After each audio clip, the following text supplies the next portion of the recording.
Amada igreja, pode se sentar?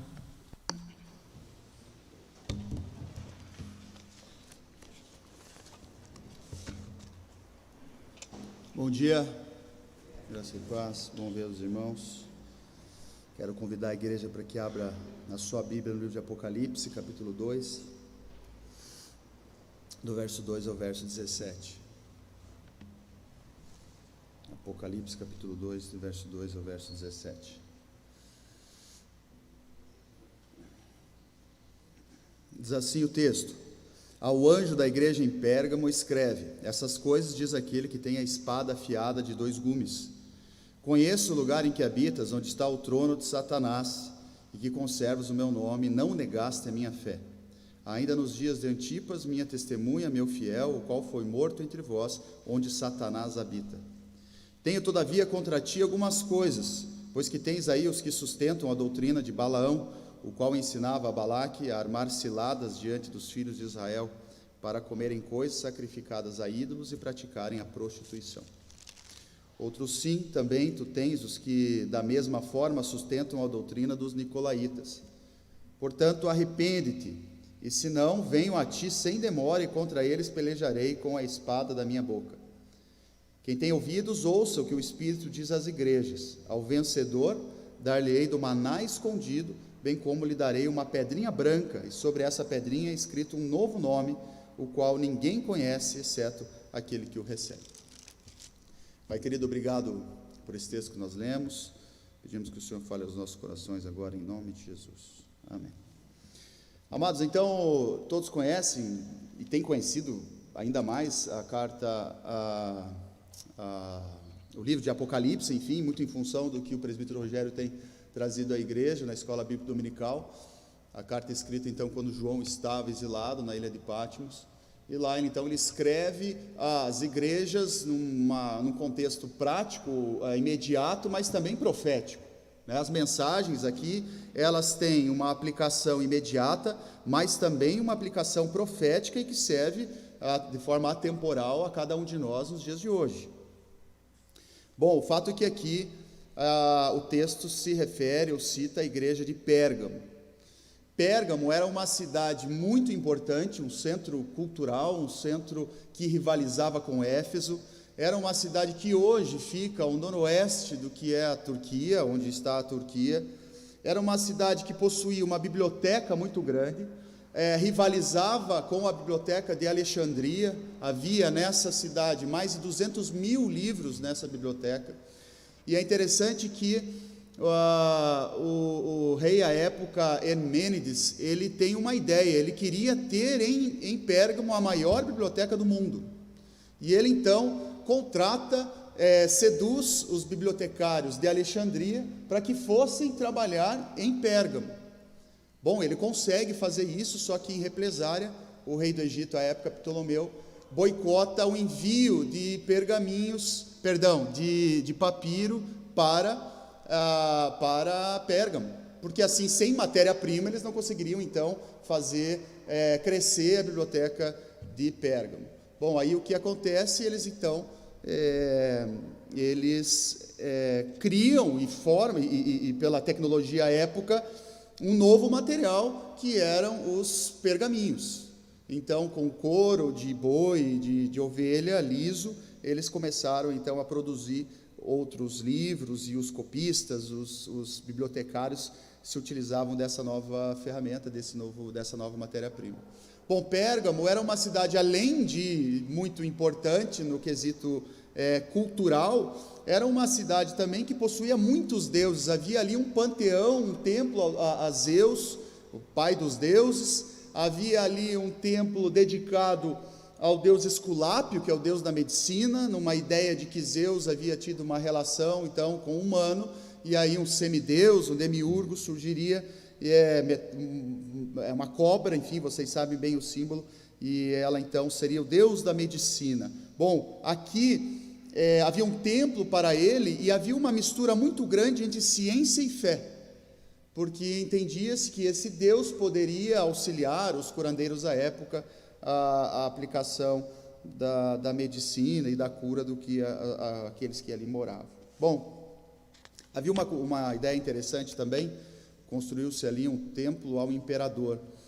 Quem fosse uma vez por ano a Pérgamo, e dentro desse templo dissesse, entregasse incenso, oferendas e dissesse, César é o Senhor, poderia praticar qualquer religião durante aquele ano, se fizesse isso em homenagem a César, e aí estaria livre para praticar o que fosse, a religião que quisesse, mas teria que voltar no ano seguinte para assim fazê-lo, e aí estaria livre. Bom, é por isso que quando nós lemos aqui essa carta, o apóstolo João, inspirado por Jesus Cristo, pelo Espírito Santo, ele vai nos dizer que esta cidade, o que esta igreja, ele diz assim, essas coisas diz aquele que tem a espada afiada e 2 gumes. Conheço o lugar em que habitas, onde está o trono de Satanás, e que conservas o meu nome e não negaste a minha fé. Esse era um lugar em que, portanto, diante de todo esse contexto, um contexto de idolatria, um contexto de miscigenação, um contexto em que a igreja era seduzida o tempo todo, e dentro dessa realidade, Jesus Cristo diz à igreja, vocês estão, Pérgamo, no templo ou na cidade, no lugar em que Satanás habita. É muito fácil fazer a comparação aos tempos atuais. É muito difícil viver em Pérgamo. E eu acredito piamente que podemos dizer sim, que enxergamos Pérgamo dentro do nosso contexto muitas vezes. Não sei você, mas eu, agora que tenho os meus filhos, me preocupo ainda mais com essa Pérgamo, onde eu moro. Com essa Pérgamo que o tempo todo exalta a prostituição, e a prostituição nas suas variantes todas.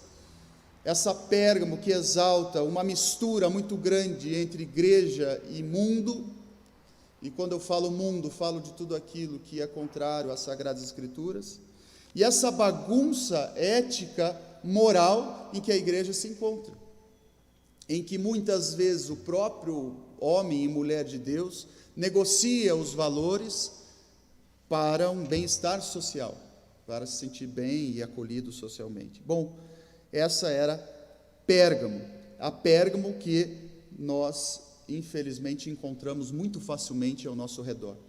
É muito comum também você ir a uma cidade, não sei se você já viu isso, você encontra lá um outdoor lá, essa cidade pertence ao Senhor, né? Ou, aqui, já vi uma vez, aqui Satanás está amarrado, né? Está mal amarrado, vamos pensar assim, porque de vez em quando ele dá uma escapada, né? Mas, sabendo eu, conhecendo eu a Bíblia, o que o próprio João diz, que Satanás é o príncipe desse mundo, o apóstolo Paulo vai dizer que Satanás é o Deus desse mundo. Eu tenho que convir que está cada vez mais fácil até para Satanás se fazer valer do seu reinado nesse mundo, porque o ser humano tem ajudado bastante, e que pela fé eu creio que Cristo sim é o Deus criador de todas as coisas, e eu posso então, como representante desse Deus, viver o céu, viver a Bíblia em um mundo que hoje é dominado pelo inimigo. Então sim, o mundo pertence ao Senhor, e um dia ele se fará valer desse domínio que ele tem sobre todas as coisas, mas hoje Satanás, príncipe das trevas, tem influenciado e tem dominado as pessoas que estão ao nosso redor, muito tristemente, e tem influenciado as pessoas que nós amamos. Bom, é dentro desse contexto que Jesus Cristo vai dizer à igreja também, tenho, todavia, aí ele vai dizer, ainda a fé nos dias antipas, minhas testemunhas, meu fiel, qual foi morto entre vós, onde Satanás habita. Tenho todavia contra ti algumas coisas, pois tem aí os que sustentam a doutrina de Balaão. Para entender esse contexto de Pérgamo e o nosso contexto, é muito interessante voltar ao livro de Números e conhecer essa doutrina de Balaão.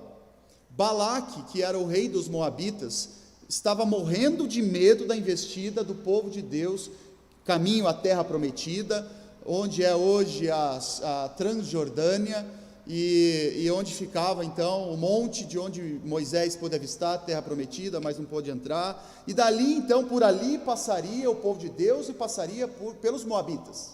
Balaque, rei dos Moabitas. Quando Balaque vê que aquele povo estava ganhando de todo mundo, ele diz, misericórdia, eu não quero esse povo passando por aqui, e ele então chama Balaão. Balaão tinha uma relação esquisita com Deus, porque Balaão conversava com Deus, Deus autorizava Balaão a abençoar o povo e de vez em quando amaldiçoar, e nesse contexto aqui, Balaque chama Balaão e fala: eu quero que você amaldiçoe esse povo que está subindo, porque eu temo eles.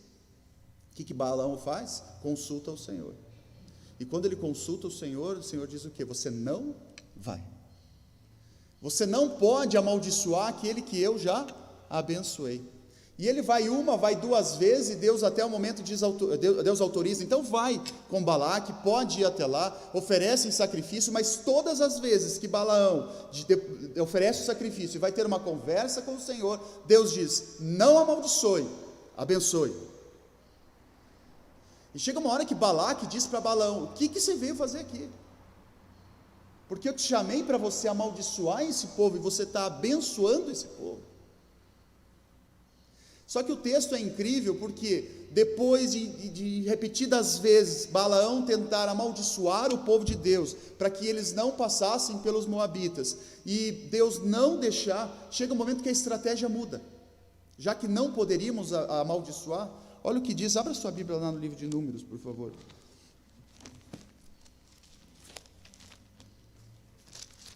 Números capítulo 23.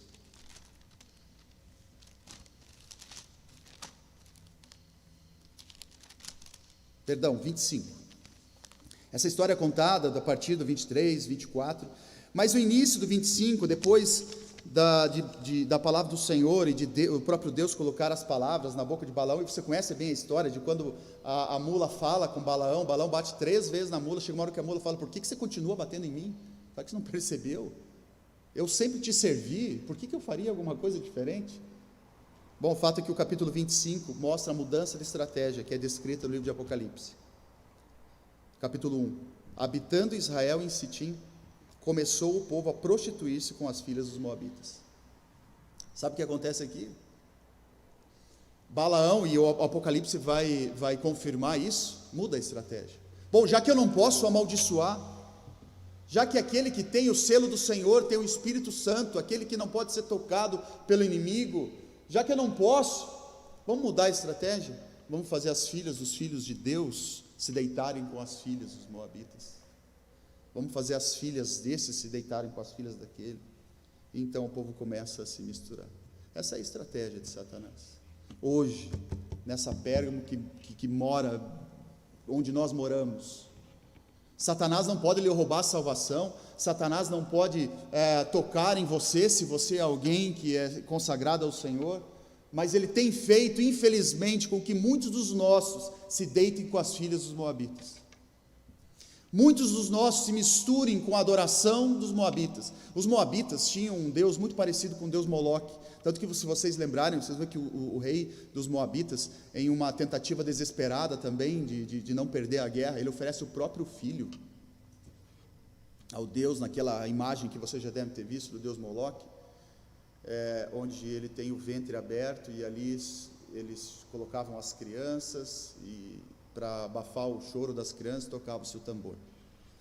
Bom, o fato é que o Deus dos moabitas assim o fez também.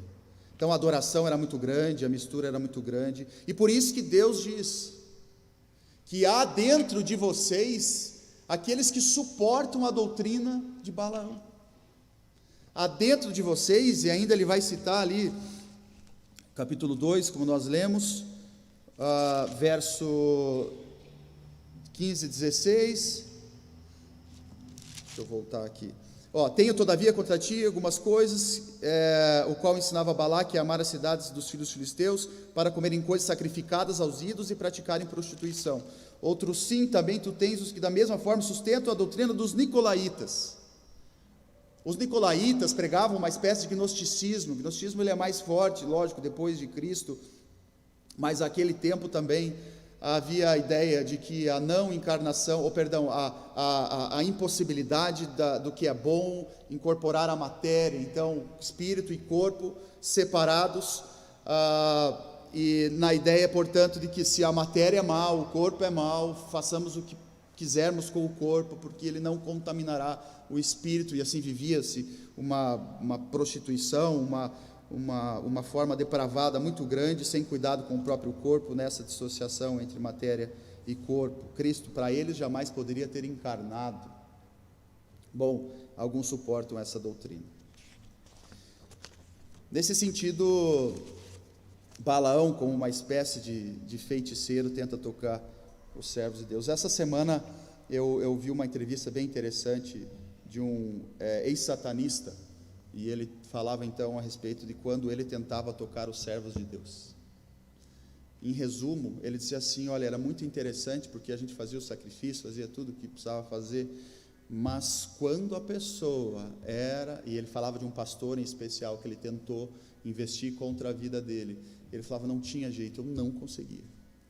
Eu conseguia tentar contra o filho dele, eu consegui fazer com que a esposa dele batesse o carro um dia que eu não queria que ele fosse, mas nele eu não tocava.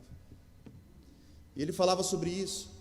E é interessante como sim, nós estamos protegidos por Deus, você que tem o Espírito Santo do Senhor. E ele comentou algo interessante, ele falava assim, muitos dessas pessoas, enfim, a gente conseguia, aquele que é nominal, mas o crente que estava consagrado, esse a gente não tocava. A gente esquece desse mundo espiritual muitas vezes que existe sim. Nós somos servos do Senhor. A Bíblia vai dizer ainda lá no livro de Números, no texto que nós lemos, que não há encantamento que pegue no povo de Deus, não há encantamento que atinja o povo de Israel, o Israel de coração. Quero crer que você é um deles.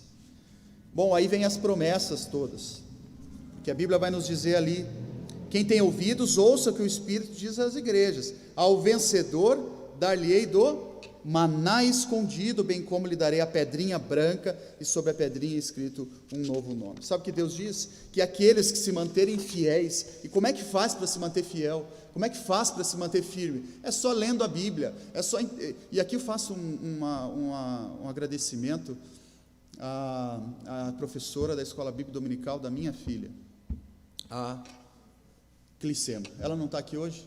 Ou está? Não. A Rebeca hoje contando toda a história dos patriarcas, na mesa lá, Abraão, e daí foi contando que Abraão tinha filho Isaque, que casou com Rebeca, e depois teve Jacó, e teve 12 filhos, e o preferido era José, porque José, e deu uma capa para José, e José foi vendido, e foi contando até chegar no Egito, sabendo tudinho. E o Danielzinho falando ontem à noite, que Abraão tinha um filho, que era Isaque.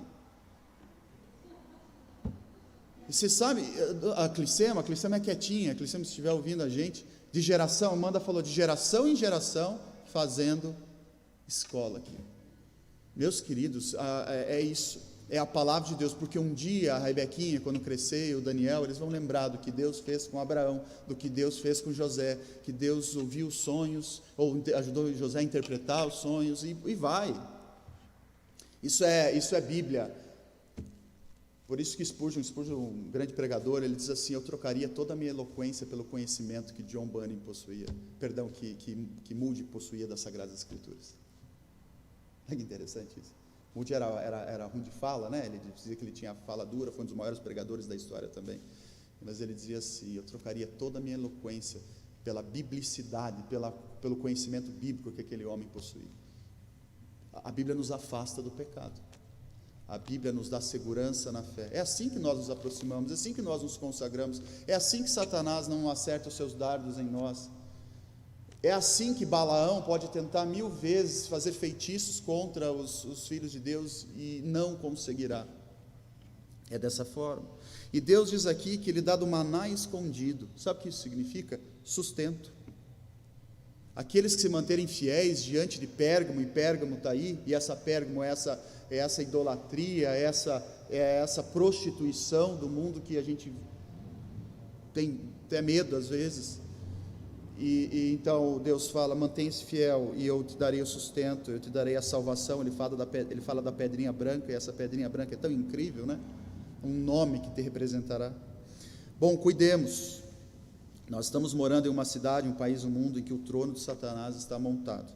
Sejamos fortes nas grandes coisas, mas atentos nas pequenas, porque nós temos sim buscado a palavra do Senhor, e para que os dardos do Satanás não nos atinjam, mas cuidado para que nas pequenas coisas, no encantamento, na sedução, na verdade, de Satanás, nós não caiamos, que nós não negociemos o inegociável, que nós não negociemos os princípios bíblicos básicos, a família tradicional cristã, a família tradicional, fale o que quiser, que a família tradicional, e da família tradicional emanam tantos princípios divinos, que nós jamais negociemos isso em nome de Jesus, porque é assim, queridos, é destruindo essa família que Satanás tem mudado a sociedade, não é? Tem mudado princípios muito básicos e que nos ofendem tanto,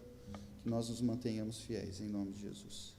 Pai querido, obrigado por essa mensagem, e que de fato essa Pérgamo, essa cidade tão rica, tão importante, mas também tão cheia de deuses, que nós nos mantenhamos firmes nela. Nos perdoa, Pai, porque muitas vezes Satanás tem tentado nos atingir, nós nos desviamos, o Senhor nos protege, mas nós nos deixamos entregar, Pai, aos prazeres desse mundo, as pequenas coisas que nos afastam do Senhor e vão se tornando cada vez maiores, e quando nos percebemos estamos lá distantes. Nos perdoa, Pai, nos ajuda a nos mantermos fiéis, e assim as promessas servirão para nós, Pai. O Senhor nos dará sustento, o Senhor nos dará salvação, em nome de Jesus, amém.